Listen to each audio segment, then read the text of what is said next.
Sa Milby inamin na sa publiko ang tunay nilang relasyon.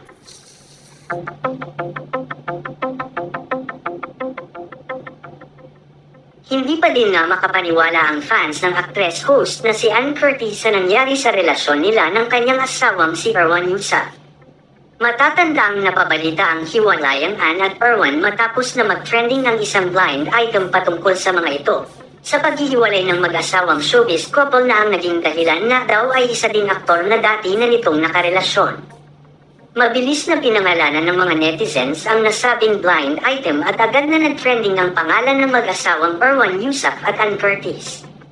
Maging ng aktor na si Sam Milby ay naging maingay din ang pangalan matapos na lumabas ang balita na muli umanong nagkabalikan si Ann Curtis at si Sam Milby matapos na makipaghiwalay ni Ann kay Erwan Heussaff. Naging usap-usapan din ang pagbubuntis ngayon ni Ann Curtis at ang ama nga daw ng dinadala na ito ng aktres ay ang aktor na si Sam Milby. Sobrang pambabash nga ngayon ang inaabot ni Sam at Ann mula sa mga netizens mula nang sumambulat sa publiko ang hiwalayan ni Ann at Erwan at ang itinuturong dahilan nga ay si Sam Milby. Samantala ngayong araw naman na ay sabay na humarap sa publiko si Sam Milby at Ann Curtis at isiniwalat na nga ng mga ito ang tunay nilang relasyon. May nakakagulat din ng naging revelasyon ng mga ito na talaga namang ikinagulat ng media. Ayon nga kay Ann ay totoo manong hiwalay na sila ni Erwan ngayon at ang alam nga daw niya ay maayos naman silang naghiwalay nito at napag-usapan na ang dapat pag-usapan para wala ng issue, ngunit hindi nga daw niya akalain na hahantong pa sila sa demandahan na matatanda ang napabalita na nagsampa ng kaso si Erwan Heussaff laban kay Ann at Sam kamakailan lamang.